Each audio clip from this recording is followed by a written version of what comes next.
சென்னை பெருங்குடியில் ஜாஃபர் சாதிக் போதைப் பொருள் தயாரிக்க பயன்படுத்திய குடோனில் நடத்தப்பட்டு வந்த சோதனை நிறைவு பெற்றிருக்கிறது.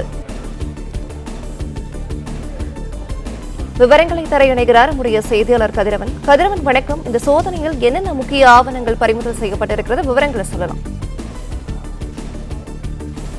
கடந்த 3 ஆண்டுகள்ல 2000 கோடி ரூபாய் மதிப்புள்ள போதைப் பொருட்களை கடத்தியதாக கைது செய்யப்பட்டுள்ள ஜாஃபர் சாதிக் மற்றும் அவரது கூட்டாளியான சதா ஆகியோரிடம் தொடர்ந்து மத்திய போதைப் பொருள் அதிகாரிகள் விசாரணைகளை மேற்கொண்டு வருகிறார்கள். இந்த நிலையில் தான் அவரிடம் மேற்கொண்ட விசாரணையில சென்னையில பெருங்குடி கல்லுக்குட்டை ரவீந்திரன் தெரு பகுதியில் சதா என்பவருக்கு, அதாவது சதா கைது செய்யப்பட்ட சதாவின் பெயரில் இயங்கி வரக்கூடிய இந்த குடோனை கண்டறிந்து அங்கு குடோனை செயல்பட்டு வந்ததை கண்டறிந்தார்கள். குறிப்பா ஜாஃபர் சாதிக் சதா பெயரில் இந்த குடோனை நடத்தி வந்ததும் விசாரணையில் தெரிய வந்திருக்கிறது. 3 வீடுகள் போல அமைந்து அதில் ஒரு வீட்டில் வாடகைக்கு எடுத்து இந்த குடோனை அவர்கள் நடத்தி வந்ததும் தெரிய வந்திருக்கிறது.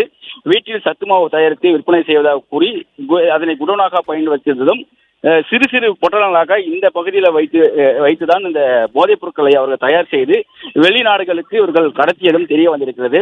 சுமார் 6 மணி நேரத்துக்கு மேலாக இங்கு சோதனை மேற்கொண்ட அதிகாரிகள் அங்கிருந்து ஆவணங்கள் மற்றும் சில பொருட்களை பேக்குகளை எடுத்து செல்லக்கூடிய காட்சிகள் நம்மால் பார்க்க முடிந்தது. சதானந்தின் பெயரிலே இந்த குடன் செயல்பட்டு வந்ததாகவும் ஜாஃபர் சாதிக்கு சொந்தமானது என்றும் அந்த அதிகாரிகள் தரப்பில் தெரிவிக்கப்பட்டிருக்கிறது. இங்கிருந்து எத்தனை முறை வெளிநாடுகளுக்கு இந்த போதைப் பொருட்கள் கடத்தப்பட்டது குறித்த ஆவணங்கள் கைப்பற்றப்பட்டு இருப்பதாகவும் அது குறித்து முழுமையான விவரங்கள் தெரிவிக்கப்படும் என்றும் தெரிவிக்கப்பட்டிருக்கிறது. 3500 ரூபாய் வாடகைக்கு இந்த வீட்டை எடுத்திருப்பதாகவும் சதானந்தத்தின் பெயரில் தான் இது வீடு இருந்ததாகவும் தெரிவிக்கப்பட்டிருக்கிறது. ஜாஃபர் சாதிக்கின் குடோன் இங்கு இருப்பதை கண்டறிந்துதான் இன்று காலை சோதனை மேற்கொண்டதாகவும் தெரிவிக்கப்பட்டிருக்கிறது. குறிப்பா ரசீது, அதாவது இங்கிருந்து வெளிநாடுகளுக்கு ஏற்றுமதி செய்த அந்த ஆவணங்களை கைப்பற்றி இருப்பதாகவும் தகவல் தெரிவிக்கப்பட்டிருக்கிறது. இவர்களுக்கு பொருட்கள் எங்கிருந்து வந்துள்ளது, அதாவது பொருட்களை இங்கே வைத்து சிறு சிறு பொருட்களாக மாற்றி எத்தனை முறை வெளிநாடுகளுக்கு இவர்கள் ஏற்றுமதி செய்திருக்கிறார்கள் போன்ற ஆதாரங்கள் கிடைத்திருப்பதாகவும் அதனை வைத்து அடுத்த கட்ட விசாரணையை நடத்த இருப்பதாகவும் அதிகாரிகள் தரப்புல தெரிவிக்கப்பட்டிருக்கிறது.